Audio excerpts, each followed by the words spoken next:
So we'll go back over here. So we see some holes here too, like the green means not indexed really at all. And then this is the Spanish, and then rechargeable.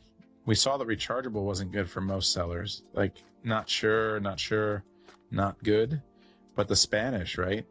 So do you think rechargeable is here at all? Is it rechargeable? How do they charge it, right? So battery operated. So they're not rechargeable. So they are LED, 2 AA batteries not included. So imagine you need 2 AA batteries for every single one of these. So these are not rechargeable, which is why they're not indexing.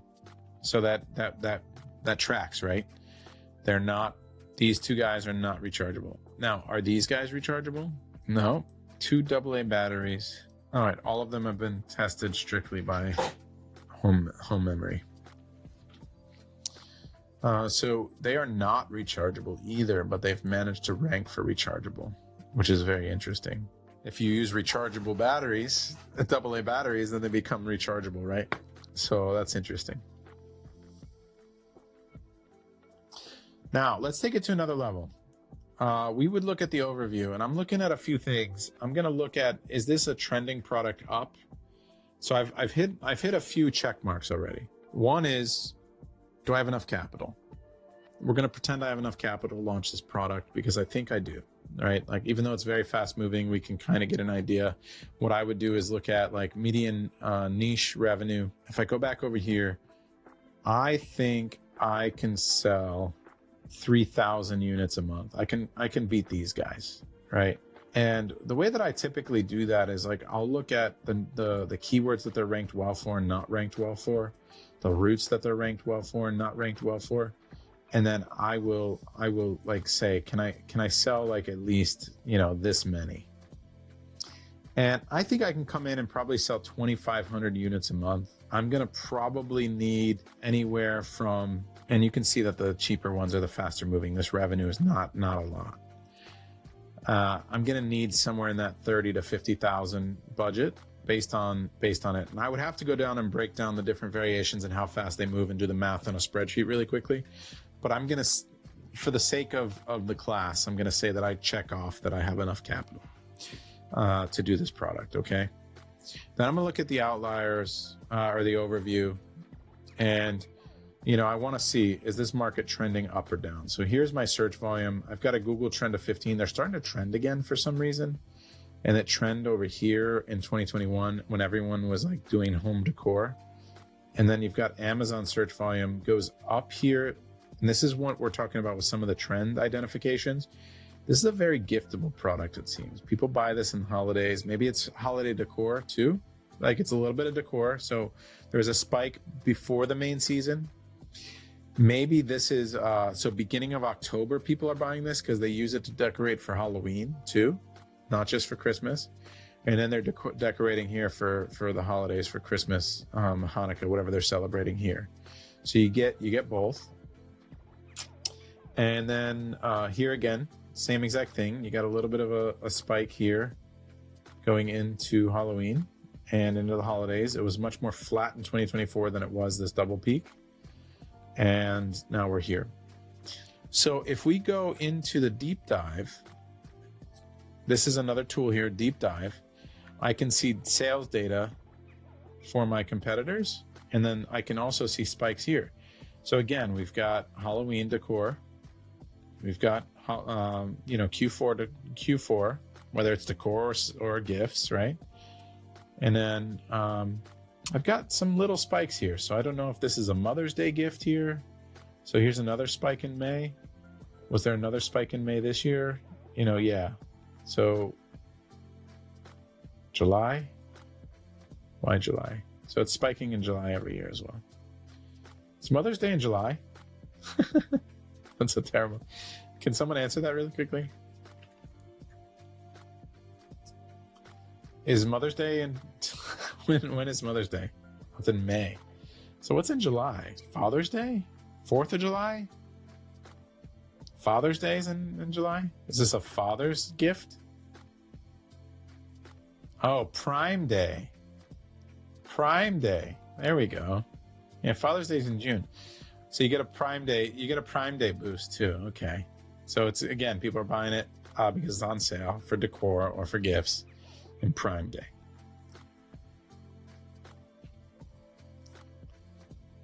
Michael, you would email support and let them know you're an Inner Circle member and you get a discount. You get your discount automatically applied. All right, so we'll go back over here. So we've got Prime Day in July. Perfect. We've got our May bump for Mother's Day. And we've got our Halloween and everything. So it all tracks, right? And if we come down here, even to these other sellers, we load the sales data, we should see similar bumps, right? If they've been around.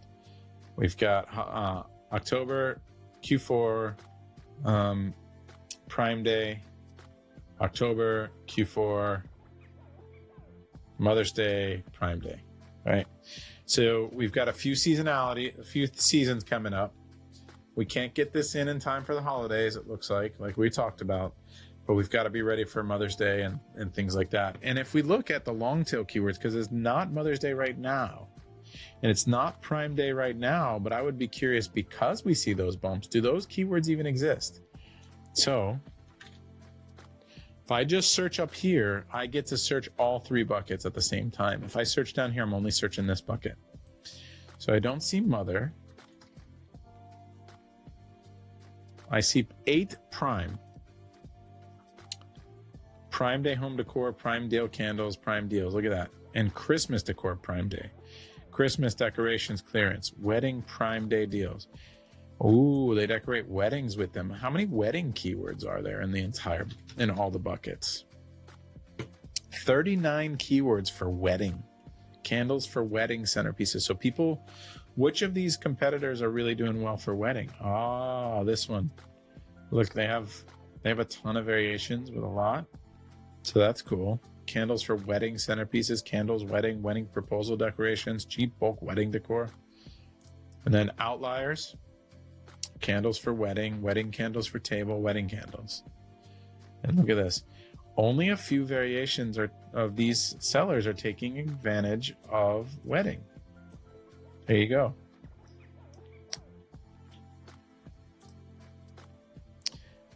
Pretty cool. Now, here's where we're going to make it a lot more scientific for the risk. Let's decide what the risk is. So we've got the product scorecard here. And I've kind of showed you where all this data is already. But what we've done is we've developed this scorecard. Now, in the future, this is going to be automatically filled out for you, and an AI agent's going to help you analyze this, right? This is what we're building into Data Dive. But for now, you answer it manually. It's a little bit more of a pain. But once I've qualified, I have enough budget. Once I've qualified that it's not too, crazy, there's more keywords, and I want to go deeper. Now I'm going to create a risk score. So what we're going to do is we're going to go in and we're going to answer these questions. And every single time I answer a question, I'm going to get a negative or a positive score. By the end of answering all these questions, I'm going to have a total product score, which I want you to think of as a risk score. Now, a risk score means how likely you are to make a profit when you sell this product. If I've got a score that's negative at the end of this, it's an auto pass. Very, very, very likely, 98 times out of 100, you're going to lose money, right? Now, 0 to 500 is going to be a high risk score. These are products that you should only do if you're experienced, you have a very strong advantage over your competitors, and you are very, very good at Amazon. So there has to be a big reward on the back end as well. So it's high risk, high reward. If it's low reward and high risk, you just automatically pass it. But if you have an advantage, you own a factory, you've got IP, like intellectual property, you've got a design or a not even a design, but maybe some kind of patent, like a utility patent.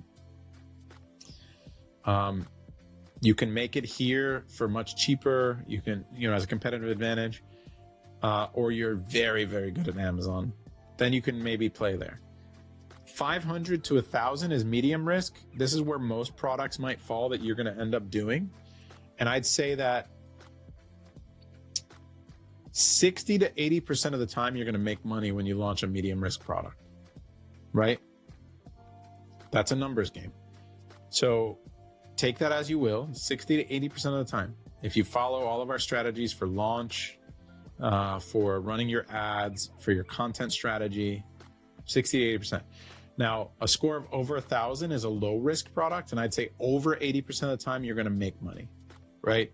Now, you might not continue that product as second order because of something you discover, like there's an issue, it got saturated, yet you want to do something better or different. You learned something that made you want to discontinue doing the product. That's okay, but you didn't lose your initial capital. So over 80% of the time. So we're going to fill out this scorecard one time with this product, and then we're going to talk about your homework. So number of keyword routes. Remember, we talked about routes. Have a lot of different ways people are searching. There are a ton of routes here. We've got wedding. We've got rechargeable, which is iffy, right? Like maybe we can get there. Flameless, wickless, LED, for weddings, right? All these use cases, all these different ways and routes and paths to traffic paths, right? Like think of routes as traffic paths. Got a ton of different ways to get traffic into our listing. I love that, right? And we're going to use variations to funnel that traffic in. So that's 7 or more. That's a huge advantage because we have the advantage here because we can do that research. We have visibility on the whole niche and all the demand. We have all that visibility. Now we can really strategize around our product development, our launch, our SEO to try to take advantage of all of it. The distribution of the search volume across those is actually important as well, because it doesn't matter if there's 7, if 90% of the search volume is in the one main route, right? Then it's basically all weighted to the one route. We want it distributed. So if we go visit the routes, this is how I look at the distribution. And I can see that after candle, because everything's a candle, it's really distributed pretty well, right? Like just from a glance, pretty well.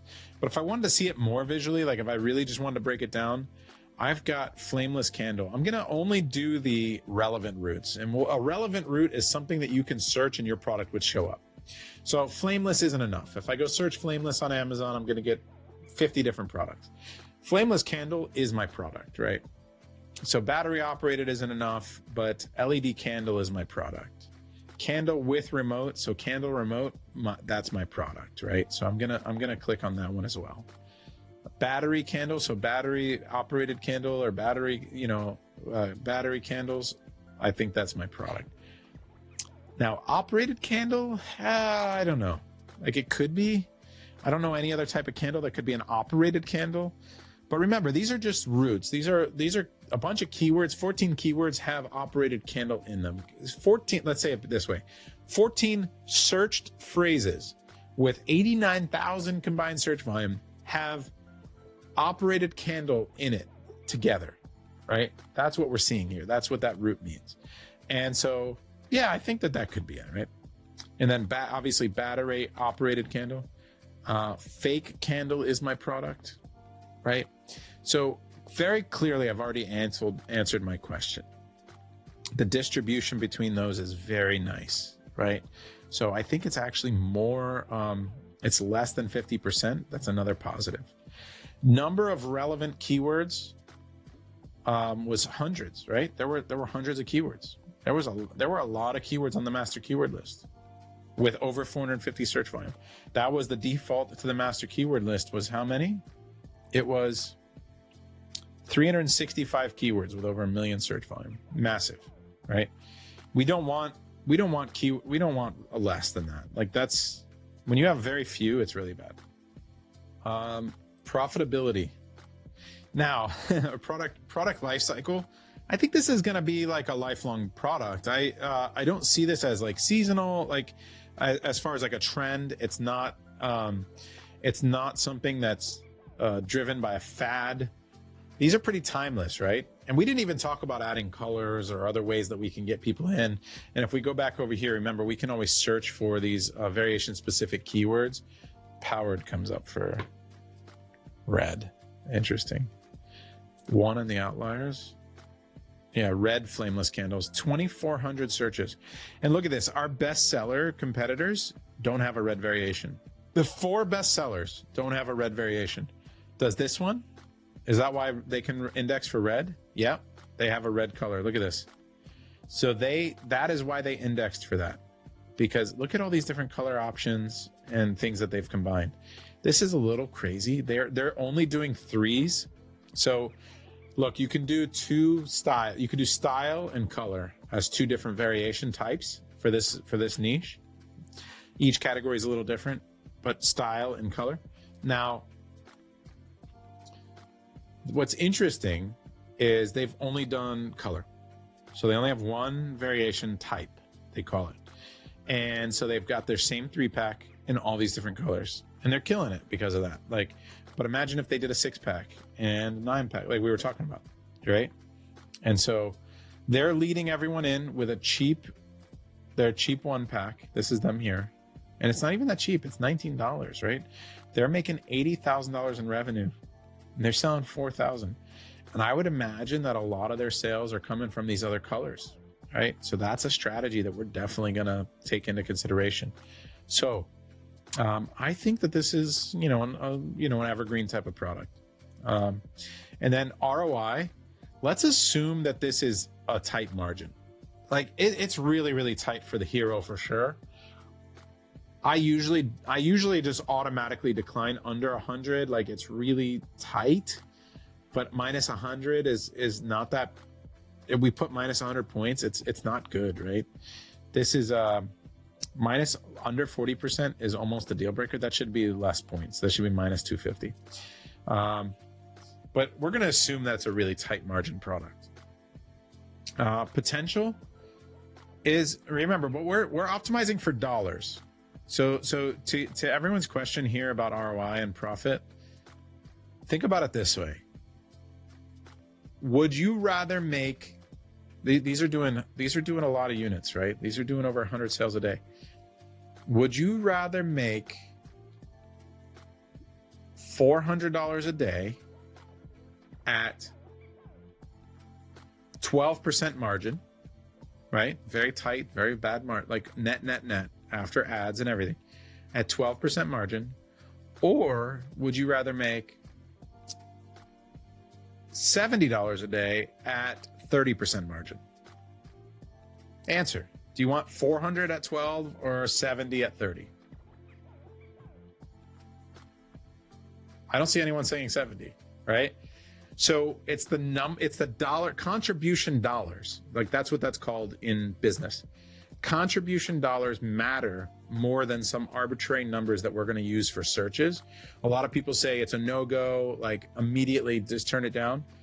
But look, if we're getting into the right niche with the right competitive advantages and we can really identify a winner, I'll take a smaller margin if I know I'm going to make a lot more dollars per day, right?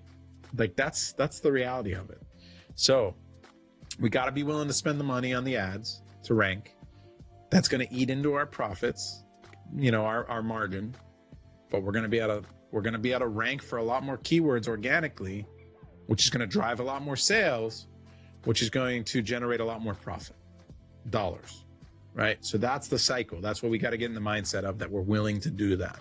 All right. But this is threatening. It's threatening. It's not great, but it's okay. Now, packaging. Can you save costs on new packaging? Probably not, right? I bet these guys are really efficient. Can you save shipping and fulfillment costs? Probably not. Like, I bet these guys are super efficient, right? Can you realistically get a utility patent? No shot. Can you realistically get a design patent? No shot. And that's not even worth a lot because it's easy to get around. Can you design the product and add a desired feature? Product patent, not like, I bet these guys are super efficient, right? Can you save costs? But it's okay. Now, but this is threatening. It's threatening. It's not great, but it's okay. Now, packaging. Can you save costs on new packaging? Probably not, right? I bet these guys are really efficient. Can you save shipping and fulfillment costs? Probably not. Like, I bet these guys are super efficient, right? Can you realistically get a utility patent? No shot. Can you realistically get a design patent? No shot. And that's not even worth a lot because it's easy to get around. Can you design the product and add a desired feature? You know, is the coloring a desired feature? Maybe, right? Like, this is what we're talking about. I think that we can add colors, and only a couple of these competitors are taking advantage of colors. So yeah, I think if we just do what the first four guys are doing, but do it better and add more colors, you know, it's a lot to manage with variations, but I think we can do it better. So I'm going to say yes. You know, there are at least X sellers selling the same design I plan to sell. Now this is bad, right? Like, there's 4. That's bad. Like, I think at least 4 sellers sell the same 3-pack that we're going to have like as a table stakes to get into this. Can we make it any better? Like, our images, content, present it better? Probably. But it's not like there's not a lot of differentiation on this product. And that's what worried me at the beginning, right? Everyone's selling kind of the same 3-pack as a baseline. That's bad, right? That's bad for us. So that's a minus 250. That's a potential deal breaker right there. That's going to really hurt the score. Like, you saw, without that, like, we were doing great, but that's bad. I've tested my product design against the top 3 sellers. I have not tested it yet. Now, if you test it, like, we're going to go through market testing in the next class, because we're going to get into design. We're going to do market testing. This can help a lot, right? You get a lot of the votes when you start to design a winning product, a winning design. That can be a big advantage, right? But we don't have that yet. And then let's look at competitiveness. So, reviews. More than 7 of the top 10 have 1,000 reviews. Let's go look at reviews really quickly. So reviews are, there's ratings and review count. 6,000, 14,000, that's a lot of reviews, man. Over 1,000 reviews is tough. That's 4 digits. That's there's a big difference between 900 reviews and 1,000 reviews. It's an extra whole digit, right? There's a big difference between 80 reviews and 100 reviews. It's an extra whole digit, right? So this is what we kind of look at. And it's 1, 2, 3, 4. Almost everybody has at least 1,000 reviews. That's a big, big deal. So we're going to go back over here and we're going to click, they have more than 1,000 reviews. That's threatening. That's not great. That's tough. That's going to be tough to beat. Now, do I care about reviews? Is it like, even though it's a lot, it's only minus 100? I can beat reviews, right? We spoke about at the beginning of the class how Amazon's disruptible. We just got to be better. We got to do better designs. We got to do better SEO. We've got data on our side, and we've got really great strategies on our side, and we got really great designs on our side. So I feel like we can still get a design and options and traffic funnels and SEO into our listing that will give us an advantage on the conversion side. So reviews, you know, that's bad, but not deal breaker. You can see that score starting to go back down. So more than 10 competitors are on the first page of 60% of the relevant. It was 9, right? So yeah. Look, we're back down to 0. We have very strong. How many very strongs if we go to the overview? 9 very strong, 9 weak. That's tough. We got 9 guys to try to beat.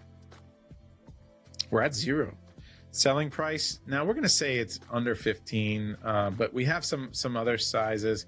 So now we're at negative. 1p. No, they're all like prime. So this is asking, are they sold, ships from and sold by Amazon? Amazon cheats the fulfillment, and it's tough to beat them sometimes, especially on larger products. So we're gonna say no. Visual content, and the way you check here is here on the master keyword list. Really quickly, you can see who fulfills it. If this says Amazon, it's 1p. It means they wholesale to Amazon and Amazon sells it. No one's 1p, but all of these sellers are Chinese. That's, tough. Visual content, more than 5 of the top 10 competitors have great images. What do we consider great images? Let's go look. So we go to deep dive, and we're going to hit this button here that it says collapse all. Let's go look at these images. Now this is pretty subjective, right? It's a pretty good image. Yeah, this bestseller is doing some pretty good images. And they show all the different use cases. Now I like infographics more than just a bunch of lifestyles, but like there's a lot of use cases here. Could they have combined 4 of these images into one lifestyle image to show 4 different use cases? Probably, right? This one's really going after that wedding niche, right? And that's why they're selling such a big pack, because, you know, a lot of people are buying for the wedding. They're showing a romantic, clearly Photoshop terrible. There's a 4-way split image like I was talking about, like to show 4 different use cases. They filled up an entire fake fireplace with them. That's a lot of batteries if they're not rechargeable. You really got to invest in rechargeable batteries at that point. Then you got to switch them out if you want to turn it on. Yeah, these are all lifestyle. I mean, you know, this one has an infographic, but there's too much going on. We have a whole class on like making images that convert, whole master class on it, and it's really, really good. It's really effective.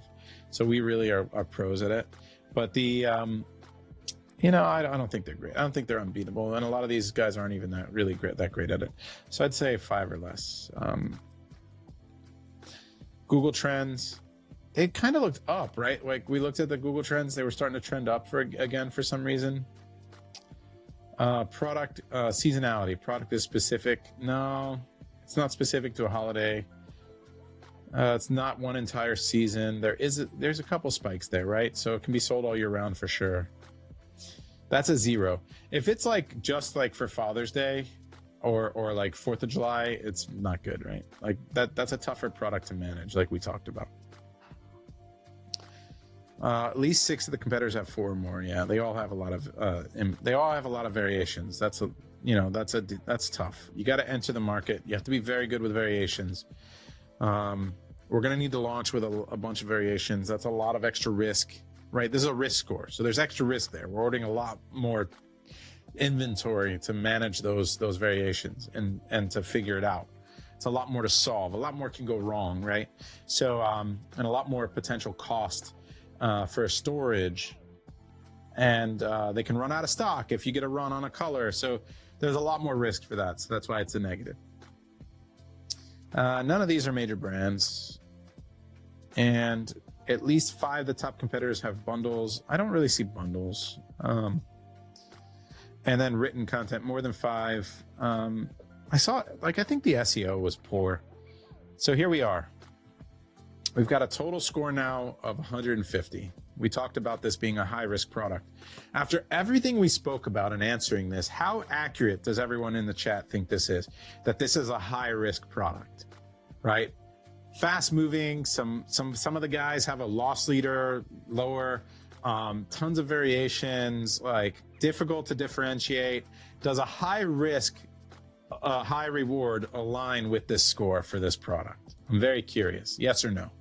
So you guys think it's high risk, high reward? Do you think the 150, we said 0 to 500 was high risk? Like, do you think that that's pretty accurate after answering all those questions and then looking at the product like we did and really looking at all the data? Do you think the score was in line with and accurate for the risk score? Low reward for 1. I think the reward's high. I think we could sell thousands of units a month. I think it's pretty good. I don't know how much profit, right? Like it's gonna be tight, but I'm going to link you guys to your homework. Marlene, do you want to link the homework in the chat? What I want everybody to do, what you guys are going to go do before Wednesday's class. So you have, I know it's already late tonight. Tomorrow, you need to spend a few hours. Spend tomorrow night. This is why I give you a gap. You're going to find time. I don't know when you work on your business. Each of you guys are different. Whether it's after you put the kids to bed, whether it's in the morning before you go to work, but you need to find 3 to 5 hours tomorrow to go research and find a bunch of potential products. Find your slice, lay it out in the worksheet, and then run at least 5 dives, and then fill out at least 5 scorecards. If you can get to 10 scorecards, with 10 products that kind of check some boxes for you, that'd be amazing. That's going to take you 4 or 5 hours to find 10 products and run 10 scorecards. If you can get to 10, and then on Wednesday, we're going to go through and we're actually going to start designing and getting ideas on how to use AI and the data to start designing a winning product from those scorecards and from those niches.